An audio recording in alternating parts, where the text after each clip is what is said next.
భారతదేశంలోనే మొట్టమొదటి ముఖ్యమంత్రి పెన్షన్ ఇవ్వడానికి లబ్ధిదారుల ఇళ్లకి వచ్చినటువంటి మొట్టమొదటి ముఖ్యమంత్రి భారతదేశంలోనే చంద్రబాబు నాయుడు గారు అని చెప్పి సందర్భంగా తెలియజేస్తూ సంక్షేమానికి అభివృద్ధికి మారు పేరు తెలుగు రాష్ట్రాల్లో అభివృద్ధి గురించి భావితరాలు మాట్లాడుకోవాల్సి వస్తే చంద్రబాబు గారికి ముందు చంద్రబాబు గారి తర్వాత అని మాట్లాడుకునే విధంగా తెలుగు రాష్ట్రాల్లో ముద్ర వేసుకున్నటువంటి అభిమాన నాయకుడు మనందరి ఆరాధ్య దైవం మంగళగిరి కుప్పం తర్వాత ఆంధ్రప్రదేశ్ లో మొట్టమొదటి నియోజకవర్గం మడకశిర నియోజకవర్గం కావడం మనందరి అదృష్టంగా భావిస్తూ గౌరవ ముఖ్యమంత్రి వర్యులకి ఈ సందర్భంగా కొన్ని విజ్ఞప్తులు తెలియజేస్తూ సార్ మాది కర్ణాటక బార్డర్ లో ఉన్న నియోజకవర్గం సాగునీరు తాగునీటికి ఇబ్బంది పడుతున్నటువంటి నియోజకవర్గం హంద్రీనివాలో భాగంగా బైపాస్ కెనాల్ నిర్మించి మాకు సాగునీరు ఇవ్వాలని చెప్పేసి మీ దృష్టికి తెస్తూ అదే విధంగా 2 రిజర్వాయర్లకి గతంలో తమరు హామీ ఇవ్వడం జరిగింది సార్. కొల్లాపురప్ప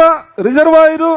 రాళ్లపల్లి రిజర్వాయర్ రెండిటికి తమరు హామీ ఇవ్వడం జరిగింది. అదే విధంగా 1600 ఎకరాలు అనంతపురం దగ్గర పరిశ్రమలకి భూములు ఉన్నాయి, అక్కడ పరిశ్రమలను తీసుకురావాలని మీ సందర్భంగా మీకు విజ్ఞప్తి చేస్తూ మడకశిర నియోజకవర్గంలో దాదాపు 40,000 కుటుంబాలు కర్ణాటక వలస వెళ్లి బతుకుతున్నారు సార్. వాళ్ళందరినీ మళ్ళీ ఈ నియోజకవర్గానికి రప్పించాలని ఈ సందర్భంగా మీకు విజ్ఞప్తి చేస్తూ గత ముఖ్యమంత్రి ఈయన ఇక్కడికి వచ్చింటే మనకు ఊపిరినిచ్చేటువంటి చెట్లు నరికేసేవాళ్ళు సార్. ఈ రోజు మీరు వచ్చారు కాబట్టి ఆ చెట్లే ప్రశాంతంగా ఊపిరి పీల్చుకుంటున్నాయని ఈ సందర్భంగా